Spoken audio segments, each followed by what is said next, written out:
வாழ்க்கை ஒரு தோள்தானே, தனிமரம் நானடி, தோட்டமாய் நீ அடி. வாலிபத்தின் எல்லையில் வாசல் வந்த முள்ளையே, போகும் வரை போகலாம் என்ன பிழையே. இளமை திரும்புதே புரியாத புதிராச்சே, இதய துடிப்பிலே பனி காத்தும் சூடாச்சே. துள்ளி குதிக்குது நெஞ்சம், தூக்கம் வரவில்லை கொஞ்சம், நாளை வரும் என அஞ்சும் மீண்டும் முதல் பருவம். முகன பார்க்காம கௌத பாடி கிடக்கா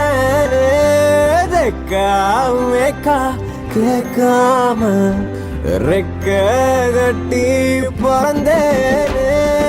ஒசக்கா செக்க ஒசக்கா போய் மெதக்கத்தானே தீ விட்டு விட்டா.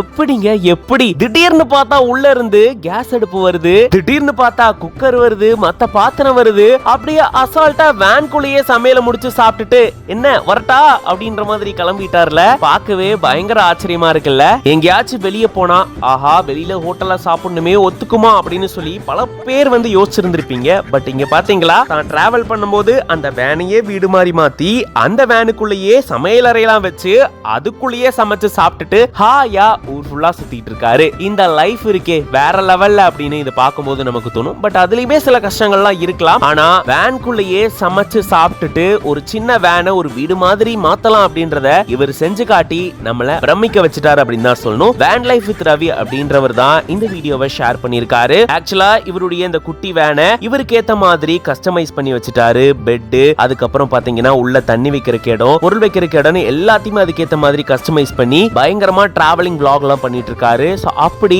தன்னுடைய வேன்குள்ள எப்படி சமைக்கிறாரு அப்படின்ற இந்த வீடியோவை ஷேர் பண்ணிருக்காரு. இந்த வீடியோ பார்க்கும்போது உங்களுக்கு என்ன தோணுது அப்படின்றத கமெண்ட்ஸ்ல சொல்லுங்க. மேலும் இந்த மாதிரி நிறைய வீடியோஸ்க்கு பிஹைண்ட் வுட்ஸ் பேஜை ஃபாலோ பண்ணிக்கோங்க.